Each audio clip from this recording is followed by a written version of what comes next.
papabunot. Kuha na po namin ang result. Kumagat dun is may COVID, diba? Tapos kami yung kasunod. Sabi ba naman sa amin, fake daw yung full HD nung...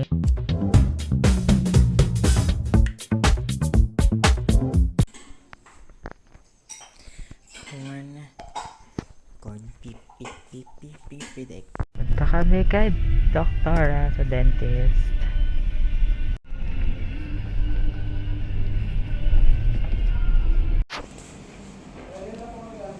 Papa-x-ray kami. Kuha na po namin ang result. Ito yung Sara. Tingnan natin. Hindi naman pala nakatabingi. Hindi nakatabingi yun sa taas ko, oh. Bakit sira?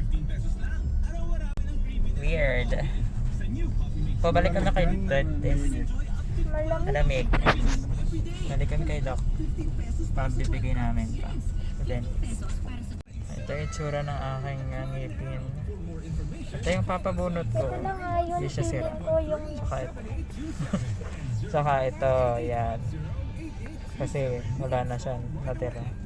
So yan ang aking ngipin. Ito, saka ito. Papabunot.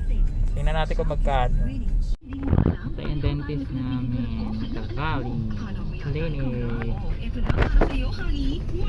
Hey, nasa bahay na kami pero punta kami SM kasi nagpapabili si Daddy ng palaman at punta tayo ng computer dun sa pinag-anahan ko ng drive. Papapalit tayo ng monitor ni Daddy. So, we're going to SM. See you guys later. Dito po kami sa paayusan ng computer. 7K daw. Check natin sa iba. Wala, kumain ako ng kirei. Shrimp to. Sana hindi ako allergy. Tingnan natin.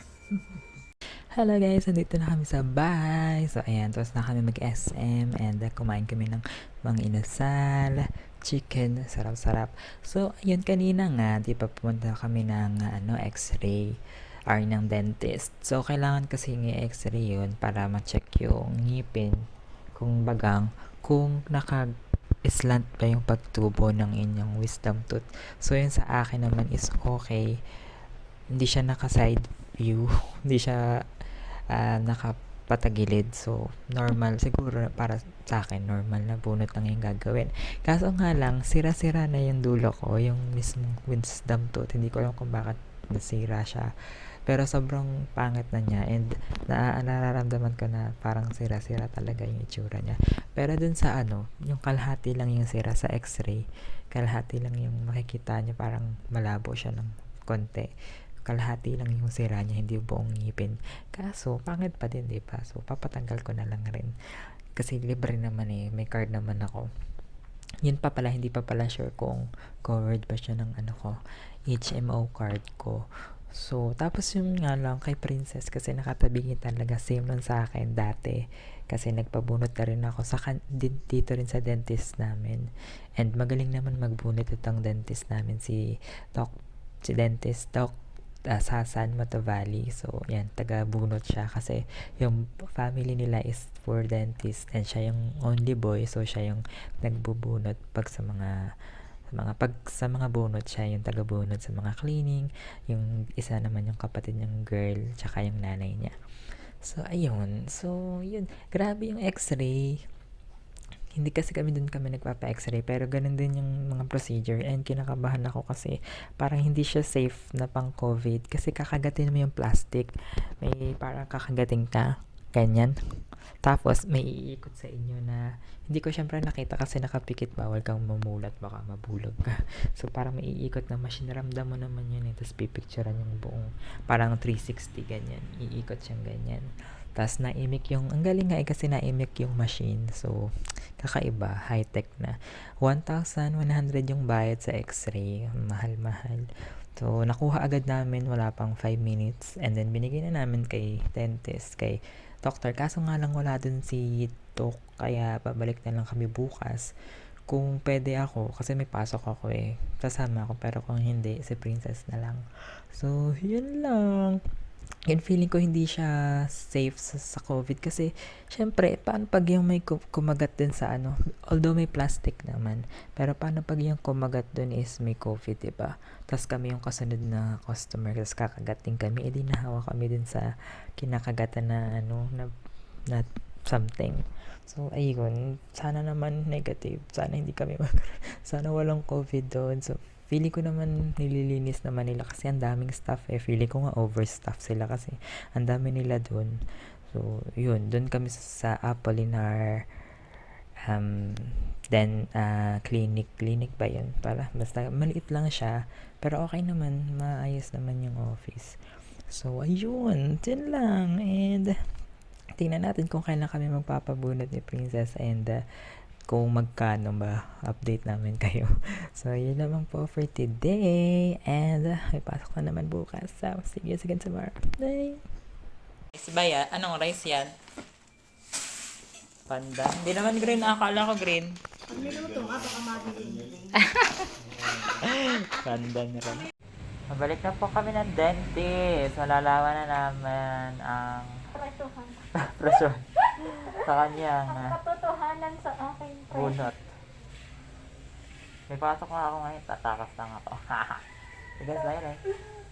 Star Gem, kain tayo. Playing Ragna. Cute. Hello guys! Today is January 26, 2021. So, hindi ko pala napakita sa inyo kagabi bumili ako ng ito, sa Watson. Yan. Panglinis ng katawan. Ang linis pang body scrub.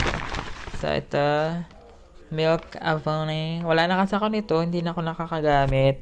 So, matagal na akong wala, kaya bumili ako. Mas mahal yung kapag nandito sa lalagyan kaysa din sa plastic lang. Parang 90 yun eh. Ito 110 yata. So, ito na lang kasi mas madali siyang itaktak kaysa yung isa. And then, hindi rin ako ngayon, kanta-kanta dahil, bakit nga ba? Nagpa-level ako. So, kasi pinigyan ako ni Papa Loms ng 7-day VIP. So, thank you so much kasi nakakahiya. Para daw mag-max na ako. So, nagpa-level na ako kasi nakakahiya naman. Kaya hindi ako ngayon, daily yoki. Pero bukas gagawa ko ng madami para tuloy-tuloy na kahit magpa-level ako, at least meron na akong pondo. Pondo talaga. And then yung daily vlog ko, sana makapag-upload din ako, no? Kasi medyo nalilate na po. Isa pa lang na-upload ko ngayon January. Ba't ganon? So, dapat nakaabot na ako eh. Kasi dapat 3 times a week eh. So, ayun. Tapos, yun nga pala, di ba nagpunta kami kahapon na paayusan ng laptop. Tapos, anyari, dun sa uno namin tindahan na pinuntahan, sabi ba naman sa amin, fake daw yung full HD nung laptop ni Daddy Lou. Hindi daw yung totoo, wala daw original na ganun. Tapos yung ino-offer niya sa amin is hindi full HD, tapos 6,000 pesos. Ang mahal grabe. So, pumunta kami dun sa pinagpapaayusan ko ng HDD ko at hindi pa rin niya naaayos. In-error pa rin daw. Tapos tinanong ko yung kasama niya, yung cashier doon, parang cashier or staff. Sabi ko, ate, paano yun pag hindi niya naayos? Kasi sabi ko naman hindi niya na-format. Sabi niya, hindi ko po alam eh, kasi taga-receive lang po ako eh. So, ano nangyayari? Tingnan natin kung ano nangyayari. So, ayun, doon kami nagpaayos kasi doon is full HD na siya and 6.5. Mas mahal ng 500. Pero full HD naman. And, nakakaloka pa dun sa una naming pinuntang store. Hindi siya nakamask, tapos sinisipon siya. So, baka magkaroon kami naman sana, negative naman. Pero, hello, diba? Dapat nakamask ka pa din. Tapos sinisipon-sipon pa siya. Singot-singot pa siya. So, ew. So, ayun. Tapos, okay na, nalagyan na. So, okay na ulit yung laptop ni Daddy. Parang brand new. So, ayun, mahal. 6.5 yung akin nga eh. Buti na lang, hindi na nagaganon. Kasi, parang nagaganon din yung akin. Yung nasisira yung screen, diba? Tanda yan nung last year pa. Pero ngayon kasi nandito lang yung laptop ko, hindi ko na ginagalaw para nga hindi matuloy ang masira kasi wala akong pambayad ng mahal, 6.5 para ka na rin bumili ng bagong laptop. So, yun lamang po for today. And, yeah, that's it. I'll see you guys again tomorrow, I think. Yeah, good night. Hot cake and hot dog for breakfast. Yan. Yay! Ay, hindi ko na print screen. 175 60 max level. Yay! Thank you po! Meron pa palang baliwag.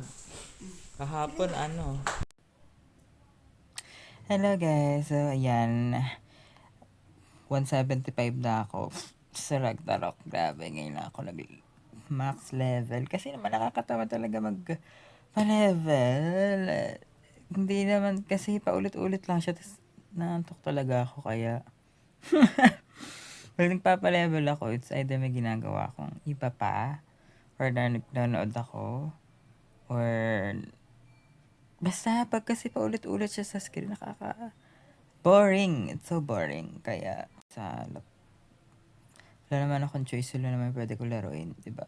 Kaya, yun, thank you sa lahat ng tumulong sa akin. At saka, wala, yun lang naman pwede ko laruin dito eh. Ragnarok lang.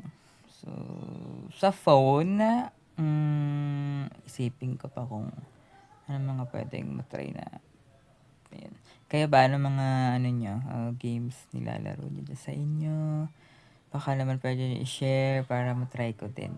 So, yun lang po for today. Sige tomorrow. Bye! Piaya original version, but Marby lang siya, pero masarap yung galing Davao, Visayas, ganun. Hi guys, you like my new hairstyle? So I got this new hairstyle. I think it's really suits me, and I love it. Also, my new shades is green. Love it. This is my ulam, adobo. Yay! Hello guys. So, dahil nga galing kaming dentist na nakaraan, diba? So, hindi lahat kasi, I think sa mga school, every once a year, china-check up, diba, ng mga dentist, yung teeth ng mga students. So, paano kaya ngayong pandemic, diba? Paano sila ma-check up? So, kailangan talagang magpunta sa mga kanya-kanyang dentist na kakilala nyo or personal dentist dahil wala pa muna sa mga school, ganyan.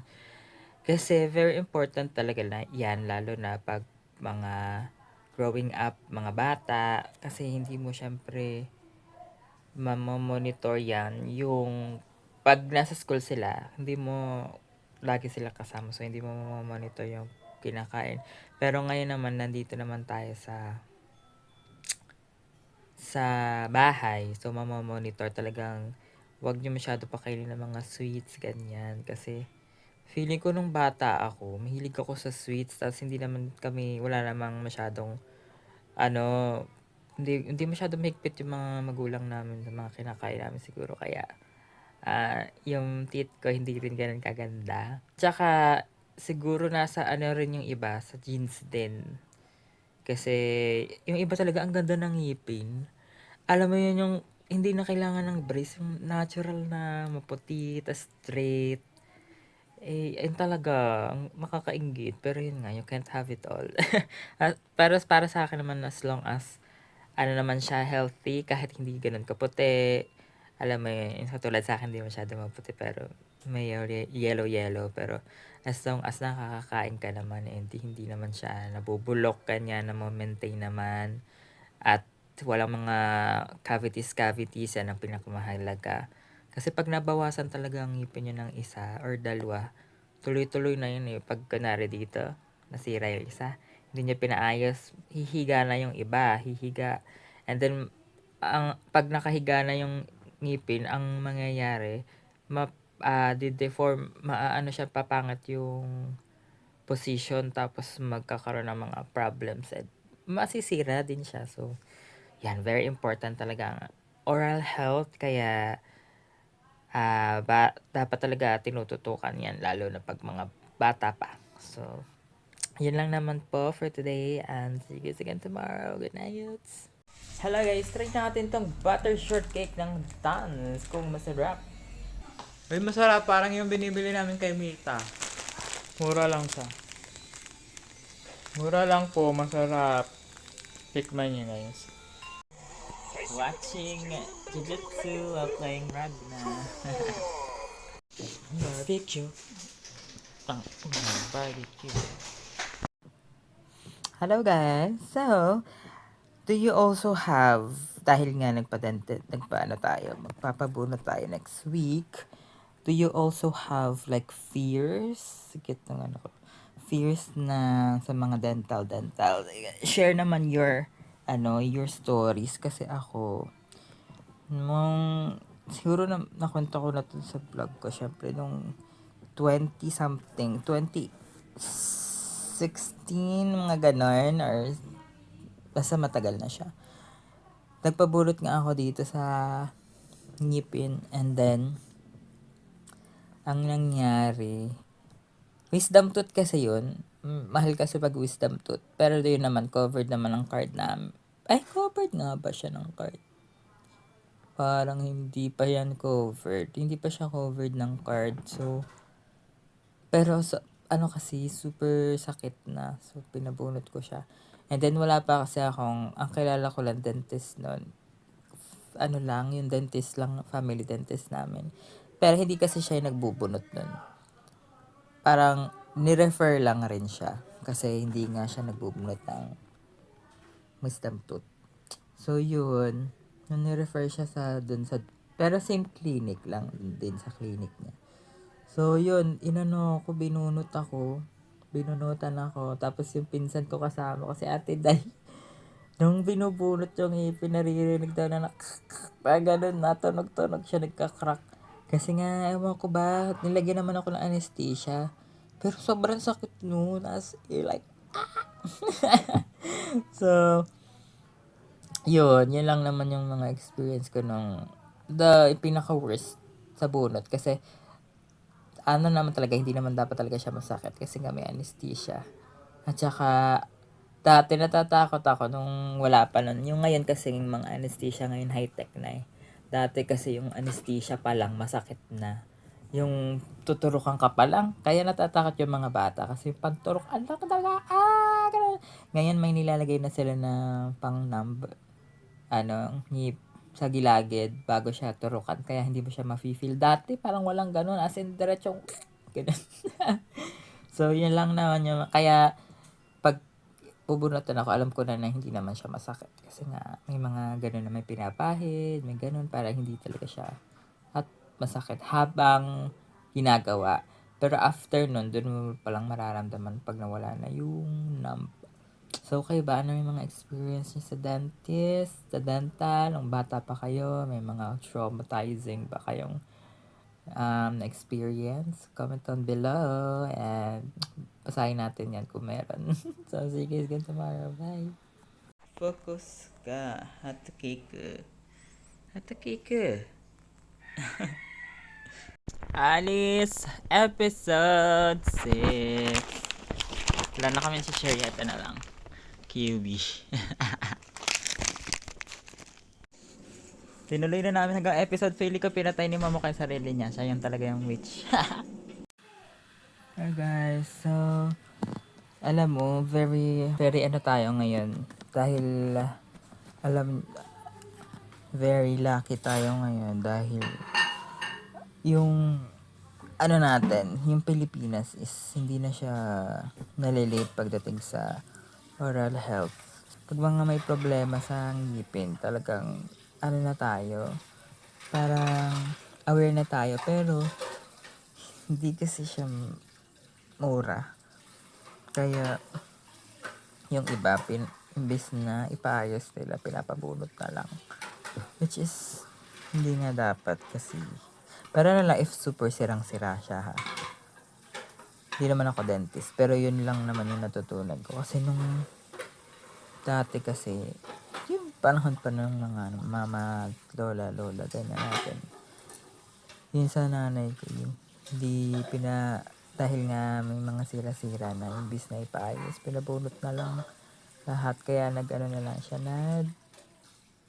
pustiso. So, syempre mahirap naman pag nakapustiso. Kasi pag nakapustiso ka, natatanggal siya, diba?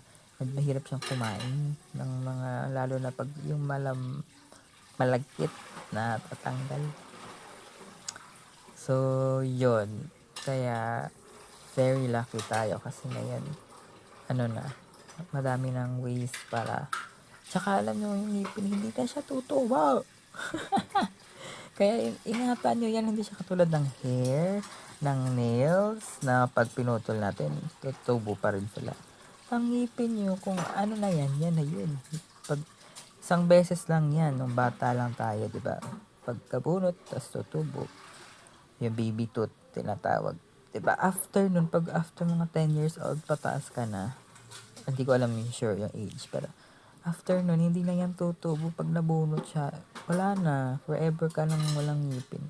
And napansin ko yung iba, usually dito sa gitna. Ako meron din yan dito. Tinakpan lang. Usually nagkakaroon ng itim. Pangat pa naman pag yung gitna is nasira. Yung, syempre kasi, yun yung pangiti mo, di ba? Pangat pag nasira yan. So, ayan, mayroon yung pasta sa gitna para hindi pangit. And then, nung napapansin ko naman sa nitong nagwo-work na ako, yung mga iba kong kasama, laging may isang bunot. Meron silang isang sirang ngipin dito. Hindi ko alam kung bakit yan. Pero lagi ako nakakakita na merong may isang putol ng ngipin. Ay, putol. Walang ngipin, may space lagi na isa. Di ko alam, mga dentist dyan, pasagot naman bakit lagi ang merong missing tooth sa dito or dito. Sa taas pati yun ha. Ako sa baba naman kasi hindi naman halata at sa baba. Pero sila talaga dito sa taas. So bakit kaya?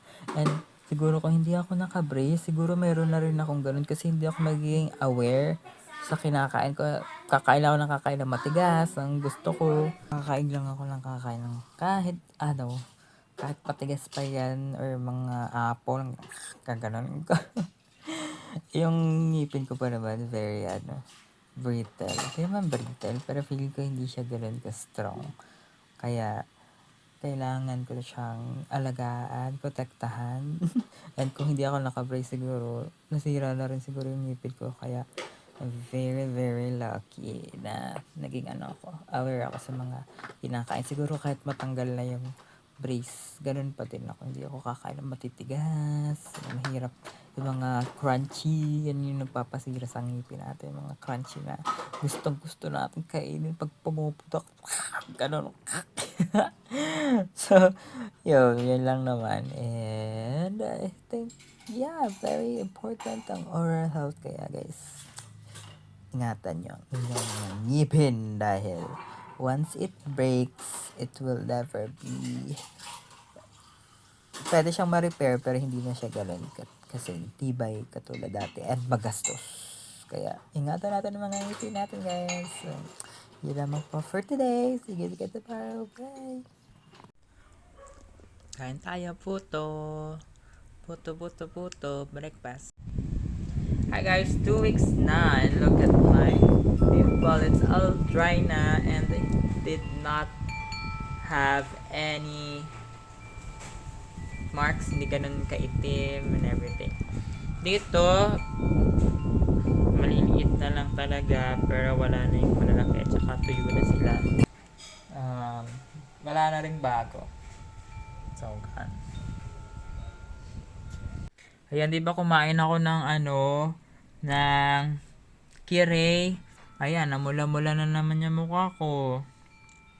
So, confirm na talaga, shrimp is the main culprit of my allergies. Kasi nagkaroon ako ng mga red bumps on my face. I'm so sad. Wow! Pizza! Anong pangalan? Masarap? Masarap? Walang brand. Sa palasa. Hello guys, anywhere, 2021. Grabe, ang bilis ng oras. Ano na agad? Ang bilis ng panahon. It's already February. Pero nakaisang buwan naman na. Agad tayo, so very proud. Ang dami nating na-achieve for this month of January. And sana marami pa tayong ma-achieve din sa Feb. And yeah, kumusta naman ang mga New Year's resolution nyo? Meron ba kayo na-check dyan? Or madami pa ding nasa list lang, hindi nyo pa rin nagagawa. It's okay. first month pa lang naman ng taon. So, yan. Syempre sana mawala na rin tuluyan ang COVID. Yun lang naman talaga ating pinagdadasal. So, kanina nga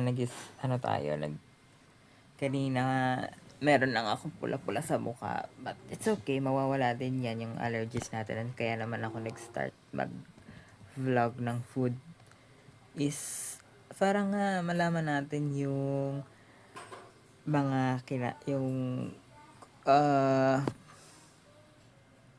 actually hindi eh. Nauna talaga yung vlog ko bago ko nalaman yung may mga allergies pala ako sa food. And thank you na rin sa vlog dahil kung hindi sa vlog, hindi ko malalaman kung ano yung mga nagtitrigger ng allergies ko. Like for example, yung mga seafoods. Or hindi naman lahat ng seafood, siguro hipon lang. Meron lang mga ingredients siguro na nakaka-trigger. Kasi nga hindi pa naman ako nagpapacheck official sa face. Kaya hindi ko rin sure kung yun ba talaga. Pero as of today or the moment, and yun lang talaga nagtitrigger.